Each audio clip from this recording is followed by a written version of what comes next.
Good morning students, Pooja ma'am here. Your next topic of the mathematical reasoning chapter. अब हम बात करेंगे quantifiers के बारे में. क्वांटिफायर्स में क्या होता है, हम कुछ वर्ड्स यूज़ करते हैं मैथ में, like there exist, for all, for some. ठीक है, तो जैसे देयर एग्जिस्ट का ये साइन है, फॉर ऑल का ये साइन है, तो इनको बोलते हैं क्वांटिफायर्स. अब क्वांटिफायर्स भी हमारे पास दो तरह के होते हैं, यूनिवर्सल और एग्जिस्टेंशियल.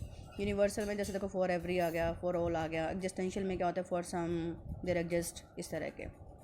तो इसमें क्वेश्चन किस तरह का आएगा, मैं फॉर एग्जांपल आपको स्टेटमेंट दे दी, for every natural number n root n is a real number. ठीक है, तो हमने इसका नेगेशन बनाना है. नेगेशन में हम लोग क्या करते हैं, अगर यूनिवर्सल क्वांटिफायर लगा है तो एग्जिस्टेंशियल लगा देते हैं, एग्जिस्टेंशियल लगा है तो यूनिवर्सल लगा देते हैं और स्टेटमेंट का नेगेशन बना देते हैं. जैसे नॉट ऑफ पी बनाना है मैंने यहाँ पे, for every natural number n root n is a real number. यहाँ मैं लिखूँगी there exist a natural number such that there exist a natural number n such that root n is not a real number. तो इसका ये negation आ गया. बस आपने करना क्या है, एग्जिस्टेंशियल की जगह यूनिवर्सल, यूनिवर्सल की जगह एग्जिस्टेंशियल लगा देना है और साथ में आपने नेगेशन नोट बना देना है.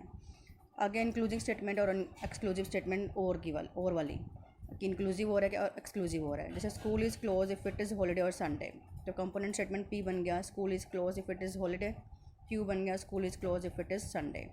अब देखो पी भी ट्रू है, क्यू भी ट्रू है, क्योंकि हॉलीडे होगा तो भी स्कूल क्लोज होगा और संडे होगा तो भी स्कूल क्लोज होगा. मतलब दोनों की हैपनिंग सेम है, भी दोनों ही पॉसिबल कंडीशंस हैं. तो इसमें क्या है, स्कूल का क्लोज होना बनता है, हॉलीडे हो चाहे संडे हो.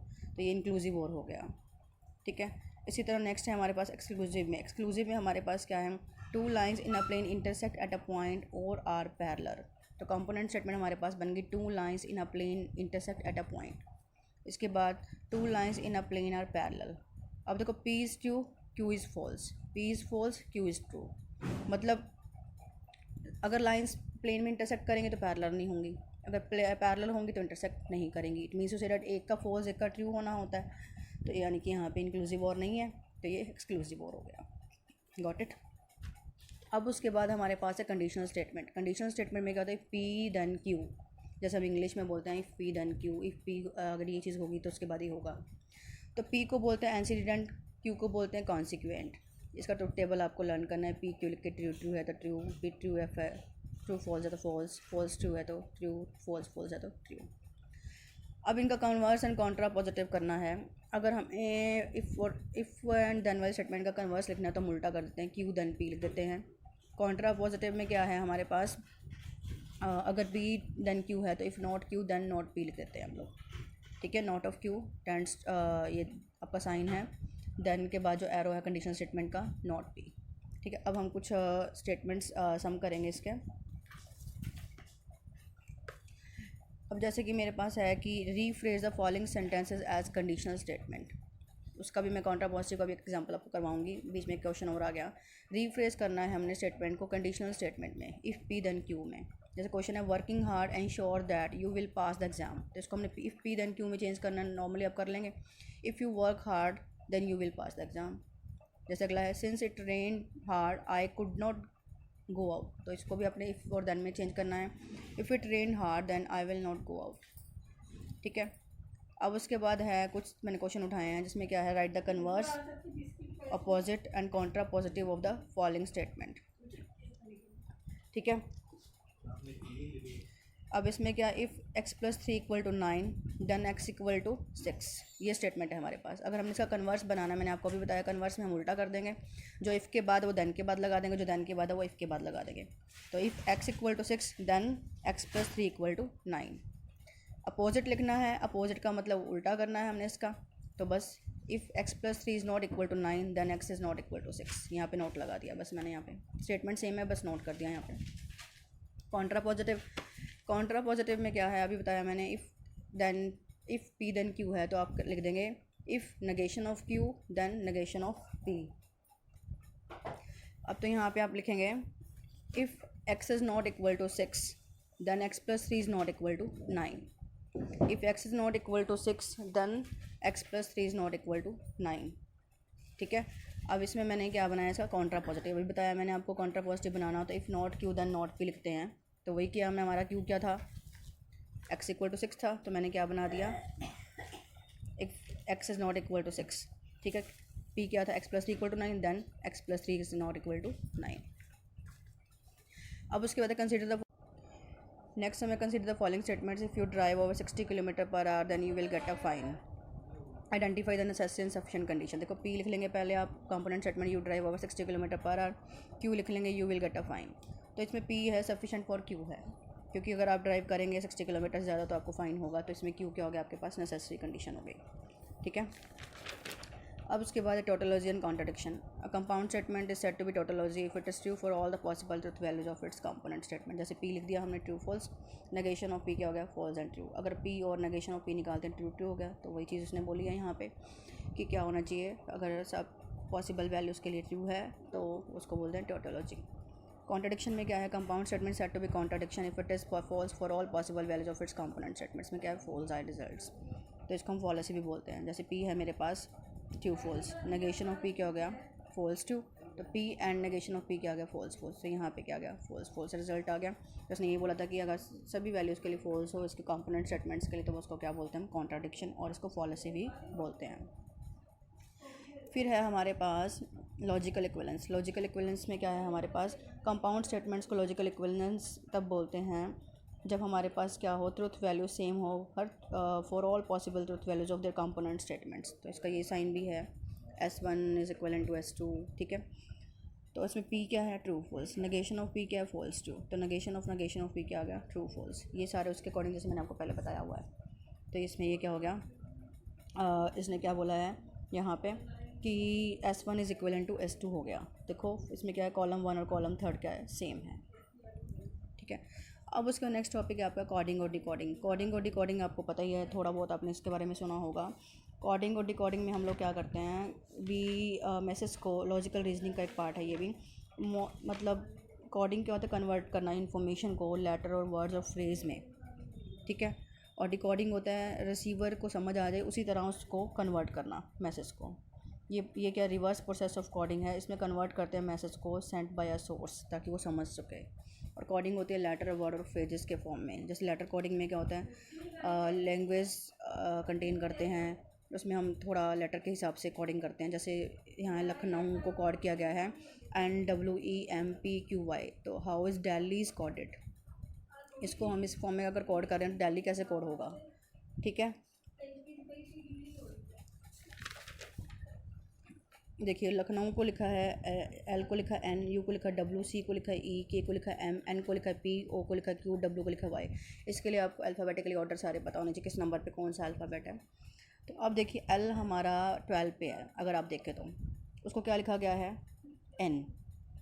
ठीक है, तो JKLMN, यानी उसे M छोड़ के N लिख दिया, मतलब 14 लेटर आ गया, 2 आगे ले गया। इसी तरह U है। ठीक है, U हमारा जो भी लेटर है उसके आगे 2, URSTUVW, तो V के बाद W लिख दिया। तो इसी तरह 2 मतलब एक छोड़ के आगे वाला लिख रहे हैं, आप यूँ कह दो कि जितना उसका खुद का नंबर है उसमें 2 प्लस कर रहा है। तो वही D है, E छोड़ के F लिख दिया, E है, F छोड़ के G लिख दिया, L है वही GHIJKL, M छोड़ के N लिख दिया, इसी तरह आगे लिख दिया। ठीक है, H है GHI लिख के I छोड़ के J, आई के बाद J छोड़ के K। इसी तरह इसमें जिस तरह का ऑर्डर फॉलो किया गया है उसी में इसी तरह फॉलो कर लिया गया। अब नंबर कोडिंग। नंबर कोडिंग में भी हमारे पास क्या है, यहाँ हम नंबर्स को यूज़ करते हैं। लाइक राहुल को कोड किया गया है 22, 5, 12, 25, 16। Then how will you code Virat. अब देखो R है हमारा 22 पे कोड किया गया है। ठीक है, R खुद 18 पे है और उसको लिया गया है 22, यानी 4 ऐड कर दिया उसमें। और इसी तरह A हमारा फर्स्ट लेटर है, फर्स्ट अल्फ़ाबेट है, उसमें 4 ऐड कर दिया तो 5th लिखा गया है। इसी तरह H है, H 8 पे होता है, 4 ऐड करके 12 पे ले लिया गया है। U है 21 पे होता है अल्फ़ा ABC के अंदर आपकी। ठीक है, U आपका है यहाँ पे 21 पे, तो उसमें 4 ऐड कर दिया 25 पे आ गया। I को कोड किया 12 + 4 16, मतलब जिसकी उसकी पोजीशन है ABC के अंदर या अल्फ़ाबेटिकली A to Z के अंदर, उसमें 4 ऐड कर रहा है। तो विराट को भी आप इसी तरह कोड कर दीजिए। अब विराट को लिखना है, V को लिख दिया 22 + 4, क्योंकि V 22 पे 4 ऐड कर दिया। I है 9 पे 4 ऐड कर दिया, R है 18 पे 4 ऐड कर दिया, A है 1 पे 4 ऐड कर दिया, T है 20 पे 4 ऐड कर दिया, यानी इसका हो गया 26, 13, 22, 5 और 24। अब उसके बाद है ग्रुप कोडिंग। ग्रुप कोडिंग में क्या होता है, सर्टन हमारे पास क्या होती हैं, स्टेटमेंट्स होती हैं, 3 और मोर मैसेज होती हैं वर्ड और नंबर के फॉर्म में एक स्पेसिफिक रूल के अकॉर्डिंग। तो हम उनको डिकोड करते हैं पर्टिकुलर वर्ड्स में, 2 मैसेज ले लेते हैं, उनमें सेम फाइंड आउट करके मीनिंग सा मतलब कुछ कॉमन कोड वर्ड्स निकाल लेते हैं। आपको स्टेटमेंट ज़्यादा समझ में आएगा, क्वेश्चन से ज़्यादा समझ में आएगा। इसने कहा इन सर्टन लैंग्वेज 327 मीन्स, यानी 327 means, 327 means truth is eternal, 7983 means enmity is not eternal, 9426 means truth does not perish. What does anonymity mean in this language? अब इसमें देखो, दोबारा लिखूँगी मैं आगे। 327 means truth is eternal, 7983 means enmity is not eternal, 9426 means truth does not perish। ठीक है, अब देखिए फर्स्ट और सेकंड में कौन कॉमन है? 7। तो वर्ड कौन सा कॉमन है इन दोनों में? यहाँ था ट्रुथ इज़ एटर्नल, इसमें था एनिमिटी, 7 और 3 दोनों कॉमन है, 3 और 7 कॉमन है। तो कॉमन वर्ड्स हो गए, एक तो हमारे पास इज़ और एक हो गया एटर्नल। ठीक है, फिर सेकंड और थर्ड में हमारे पास कॉमन है 9। ठीक है, इसमें हमारे पास दोनों में कॉमन कौन है? नोट, क्योंकि यहाँ भी नोट है और यहाँ भी नोट है। फर्स्ट और थर्ड में हमारे पास कॉमन है 2। ठीक, अब फर्स्ट और थर्ड में हमारे पास कॉमन कौन है? देखो, truth is eternal, truth does not parish, तो कौन है? ट्रुथ कॉमन है। देखो, अब हमें ढूंढना है कि एनिमिटी का मीनिंग क्या है, एनिमिटी किसके लिए सिम्बलाइज कर रहा है। देखो 7983 में इज़ चला गया, नोट चला गया, एटर्नल भी किसी को कॉड हो गया, यानी एनिमिटी रह गया। ठीक, इट मीन्स दैट 8 किसके लिए है? एनिमिटी के लिए है, क्योंकि यहाँ से 7 कॉमन था, 3 कॉमन था, वो यूज़ हो चुका है। इन दोनों में 9 कॉमन था, वो यूज़ हो चुका, तो रहा कौन? 8, तो एनिमिटी रह गया। Got it. अब उसके बाद है ब्लड रिलेशन। ब्लड रिलेशन के लिए आपके बुक में एक टेबल दिया हुआ है, एक आपको वो लर्न करना पड़ेगा कि किसको कैसे हम जैसे हम बोलते हैं सिस्टर इन लॉ, ये सब रिलेशंस हैं, वैसे ही इसमें ये बताते हैं कि किसको कैसे बोलना है मैथमेटिकली। ब्लड रिलेशन में उन्होंने कुछ सिंबल दिए हैं, आप अगर इसको डायरेक्ट करो डायरेक्ट भी कर सकते हो, सिंबल से ज़्यादा बेटर हो जाता है। जैसे मेल के लिए उन्होंने ये लिया है, फीमेल के लिए ये लिया है, हस्बैंड वाइफ के लिए उन्होंने ये लिया है, आप कुछ और भी यूज़ कर सकते हो। ब्रदर सिस्टर के लिए ये लिया है, ब्रदर ब्रदर के लिए ये लिया है, सिस्टर सिस्टर के लिए ये लिया है। क्वेश्चन है, Rohit is husband of Vanshika, Sumita is sister of Rohit, फिर Anshika is sister of Vanshika, how Anushka is related to Rohit. क्या? Rohit is husband of Vanshika. ठीक है, रोहित क्या है? Rohit is husband of Vanshika, Rohit क्या है? हस्बैंड है वंशिका का। फिर सुमिता है हमारे पास सिस्टर ऑफ रोहित है। ठीक है, नेक्स्ट क्वेश्चन है, Rohit is husband of Vanshika, Sumita is sister of Rohit, Anshika is sister of Vanshika, and how Anushka is related to Rohit. क्या रोहित क्या है? हस्बैंड है वंशिका का, सुमिता क्या है? सिस्टर है रोहित की, तो अंशिका जो है सिस्टर है वंशिका की, तो बताना है अंशिका का रिलेशन रोहित से क्या है। तो आप सिंपली भी कर सकते हैं, लाइक जैसे मैंने अब है सिंबल के अकॉर्डिंग है, रोहित और वंशिका हस्बैंड वाइफ है, तो मैंने जो आपको सिंबल बताए हैं उसके अकॉर्डिंग मैंने लिख दिया, हस्बैंड वाइफ का सिंबल ये था हमारे पास। ठीक है, अब उसके बाद सुमिता क्या थी हमारे पास? सिस्टर ऑफ रोहित थी। ठीक है, ब्रदर सिस्टर का रिलेशन था जो मैंने आपको ये बताया था, ये वाला। ठीक है, तो वही है, सुमिता सिस्टर है, किसकी है? रोहित की, तो सुमिता के साइन ये लग गया, आगे रोहित है, यहाँ पे ये दोनों हस्बैंड वाइफ हैं। उसके बाद अब जो वंशिका है वो अनुष्का की क्या है? बहन है, तो सिस्टर सिस्टर का रिलेशन क्या था? 2 सर्कल्स में था। ठीक है, ब्रदर ब्रदर का 2 रेक्टेंगल में था, तो वही है, सुमिता यहाँ चल रही है रोहित का, ये भाई बहन हो गए, और यहाँ पे ये दोनों हस्बैंड वाइफ हैं, तो यहाँ पे ये चीज़ें ये दोनों क्या है? अनुष्का और वंशिका बहनें हैं, तो ये साइन हो गया। तो यहाँ से आपको क्लियर हो सकता है अंशिका रोहित की क्या लगेंगी, यानी कि सिस्टर इन लॉ का रिलेशन हो गया। ठीक है, अब है आपका next topic odd one out. ये आप इजीली कर सकते हैं। ऑड वन आउट में आज जैसे आप करते हैं कि सारे वर्ड सेम हो, एक अलग सा दिया हो, लाइक जैसे यहाँ पे BCDEFGH है, BCD ये सब सेम है, बस ई है यहाँ पे वॉवल है, बाकी कंसोनेंट है, तो ई ऑड वन आउट हो गया। इसी तरह जैसे 1 4 9 16 25 37 49 है, ये 1 का स्क्वायर है, 2 का स्क्वायर है, 3 का स्क्वायर है, बस 37 स्क्वायर नहीं बनता, तो ये ऑड वन आउट हो गया। उसके बाद है साइलोज़म। साइलोज़म में क्या है? कंक्लूजन ड्रॉ करना होता है हम लोगों ने यहाँ पे स्टेटमेंट्स के अकॉर्डिंग। एग्जैक्टली मतलब साइलोज़म के अंदर क्या है, एक तरह का ये ग्रीक वर्ड है, ठीक है, which means conclusion. It is a kind of logical argument. इसमें हमने क्या है, कंक्लूजन ड्रॉ करना होता है, 2 और मोर गिवन प्रोपोजिशंस और स्टेटमेंट्स हैं। ये आपको करने से वही ज़्यादा समझ में आएगा। इसमें कुछ हम यूज़ करेंगे subsets type Venn diagram type figures हैं अपनी मतलब कन्वीनियंस के लिए। जैसे ऑल ए और बी की बात की जाती है तो ये वाला साइन आता है, सम ए और बी और सम ए आर नॉट बी तो ये वाला साइन यूज़ करोगे आप, नॉट ए और बी, ठीक है, not A or B sorry, और नॉट बी आर ए तो ये वाला यूज़ करेंगे आप, डिसजॉइंट वाला, ठीक है। उसके बाद है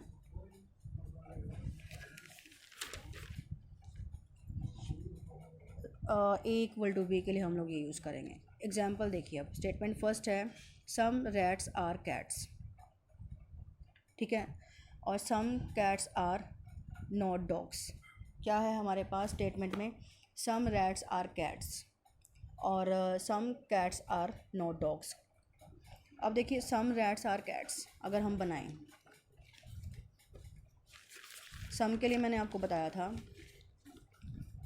कि ये यूज़ करते हैं, सम रैट्स आर कैट्स तो हमने ये यूज़ कर लिया, और अगर सम ए आर नॉट बी तो भी ये यूज़ करते हैं तो हमारे ये यूज़ होंगे।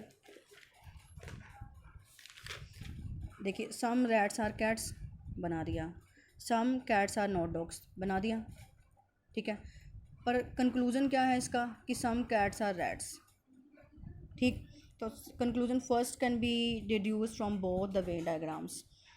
इसमें क्या है हमारे पास कि मैंने एक वेन डायग्राम ये बनाया हुआ है, एक वेन डायग्राम ये बनाया हुआ है, ठीक है। देखो ये तो सही है, सम रैट्स आर कैट्स, मेरी बात समझ लो, some cats are not dogs तो मैंने बना दिया, पर कंक्लूज़न निकाल रहा है कि सम कैट्स आर रैट्स, चलो ठीक है। सम डॉग्स आर रैट्स ये कहाँ है, ये तो है ही नहीं ना स्टेटमेंट्स के अकॉर्डिंग। अगर ये पॉसिबल होता तो शायद हम बोलते, ये वाला वेन डायग्राम पॉसिबल होता तो हम बोलते कि हाँ सही है, ये पॉसिबल वेन डायग्राम होना चाहिए था। हम अकॉर्डिंग टू स्टेटमेंट तो ये बनता है, इसके अकॉर्डिंग फर्स्ट कंक्लूजन तो सही है, सेकंड कंक्लूजन तो सही नहीं है ना, ठीक है। जो फर्स्ट है वो तो दोनों से बन रहा है, मैंने जो पॉसिबल बनाया है, और सेकंड के लिए पॉसिबल ये होना चाहिए था, पर यहाँ ये बन रहा है स्टेटमेंट के अकॉर्डिंग, तो ये पॉसिबल होना चाहिए था, बना ये है, तो कहाँ बात आती है कि सम डॉग्स आर रैट्स, कोई बात नहीं बन रही। It means you say that first conclusion is correct, second conclusion is false, ठीक है। तो इस तरह से आप प्रैक्टिस कीजिए, कुछ डाउट हो तो मुझसे पूछिए। इस तरह से आपका चैप्टर कंप्लीट हो गया। Thank you all.